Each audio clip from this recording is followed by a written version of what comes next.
Hello, beautiful souls. Question of the day. Are we doing too much shadow work? This is something that came to my attention a few months ago. There were a couple of different posts that I saw. Different people happened to be posting about the same question issue around the same time. And I found myself feeling activated around it, right? Activated, triggered. I was kind of like, this bothers me. So I took note of it because I try to take note of things that get under my skin a little bit so that I can ask why, because this is the work of a shadow worker, of a shadow alchemist. This is what we do, right? We look at why is it bothering me? Why do I feel activated around it?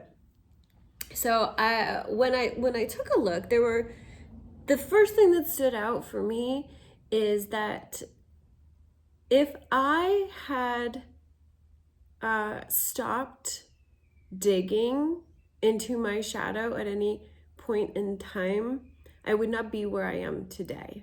I would not have the clarity. I would not have the wholeness in my being. I would not be in the position to guide and help others on their spiritual journeys. So that's the first thing, is that I know within me, I had this inner gnawing that was like, it wasn't like, it was no one outside of me that kept saying, I think you maybe need to look at this. It was me feeling like there was something I was missing, something I needed to find. And it was another part of myself calling to myself. We could say it was my soul, knocking on the door saying, you got to look at this stuff because if you don't, like, it's in the way of you really doing what you came here to do. That's, and there's a truth to that, of course. My soul was part of what was pushing me forward, guiding me forward. My guides, also part of what was pushing me forward. And then the parts of me that had traumas and informations and stories that got buried when I was younger were the biggest gnawing, right, that I was experiencing. Parts that were like, hey, I need you to hear me. I need you to see me. I need you to acknowledge that something happened that no one acknowledged, and it needs to be healed in order for you to move forward. It's like, oh, that thing that keeps happening to you in life, or that person that keeps showing up in life, that's because I haven't been healed, this little part inside of me urging me to go forward, right? So I know this within myself. I know that if I had stopped listening, and people wanted me to stop listening, it was multiple times suggested to me, like, can't you just be done now? Can't you just, be okay now? Stop looking for more stuff. And that was their discomfort. That's their discomfort. So I ask myself, when people are posting about this, do they have a level of discomfort with other people's shadow work? And if so, why? Maybe that's a question to ask, right? I know that for me, the people that wanted me to stop digging were the people that were involved in the things within me that got buried, that didn't want to look at them themselves, right? Okay, all that being said, can you sort of pick a wound too much? I think is at least where that is intending to come from, right? There is a concept of, like, if you keep picking at a wound, that it can't heal all the way, or you never move forward. So to this, I say a couple things. One, uh, one is that if you're picking at a wound, let's say that wound actually has something in it, a foreign body, a splinter, something, right? That's creating infection. It's creating a festering. It's creating an issue, right?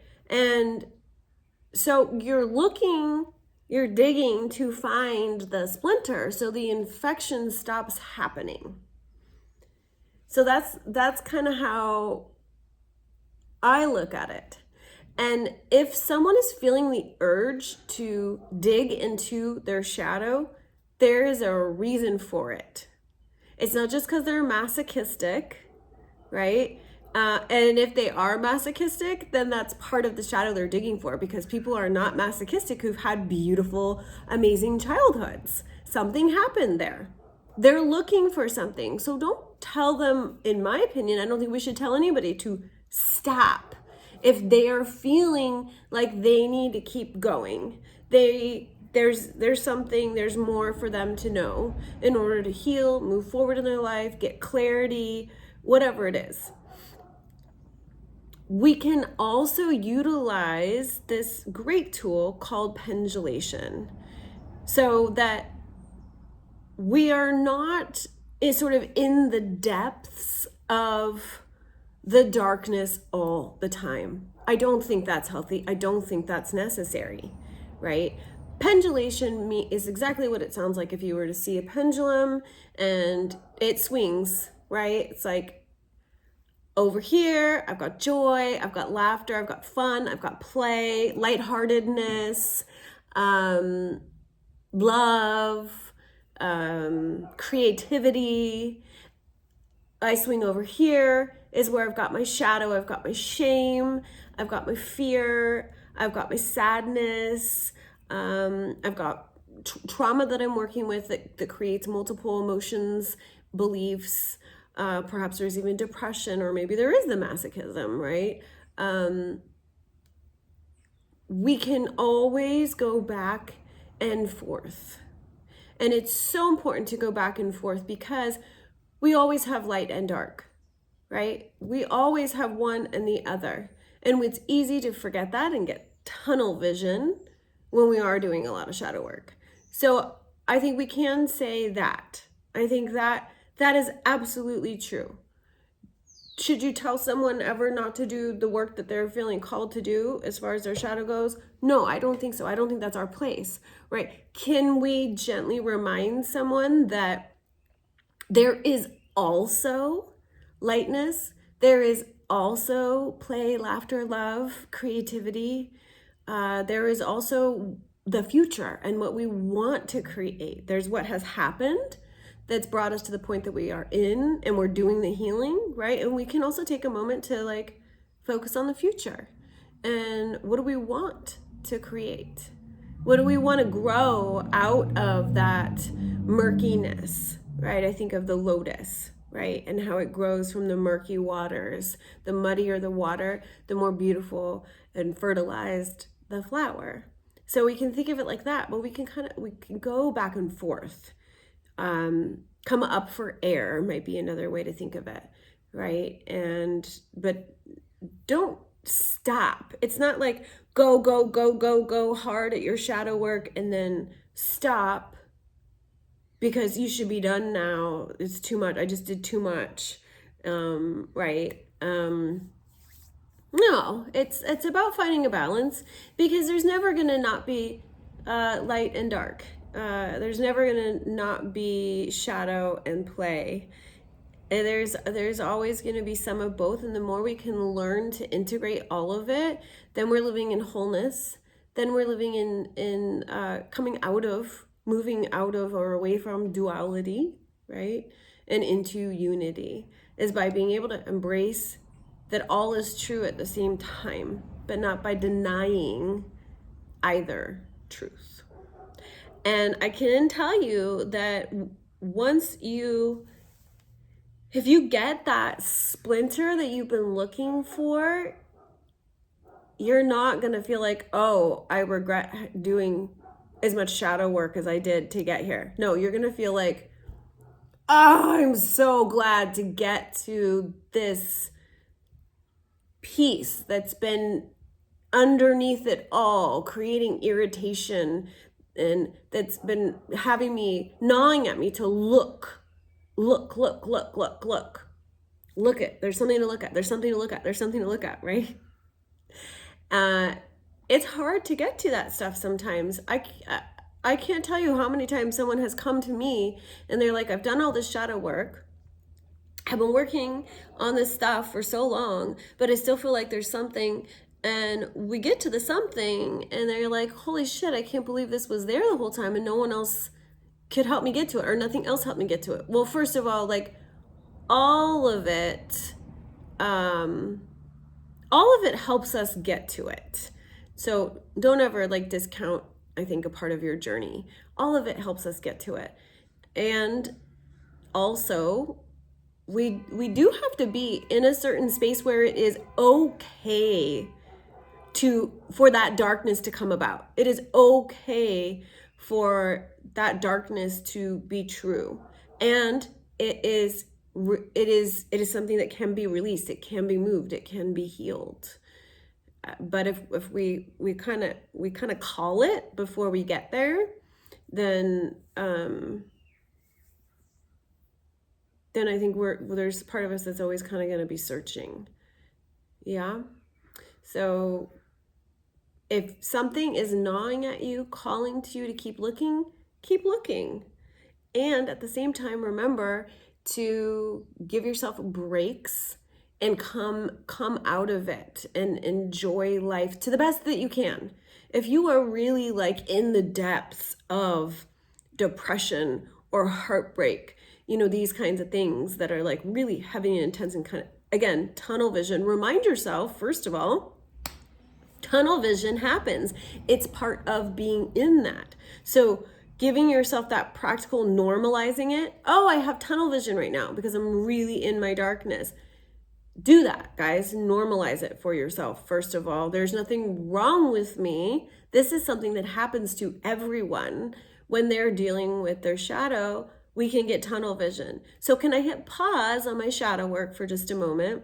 And the deeper you are in it, like again, if you're dealing with like a really deep, heavy heartbreak, depression, then it can be really hard to hit pause and come out of it for a minute because the tunnel vision can get like so tight, right?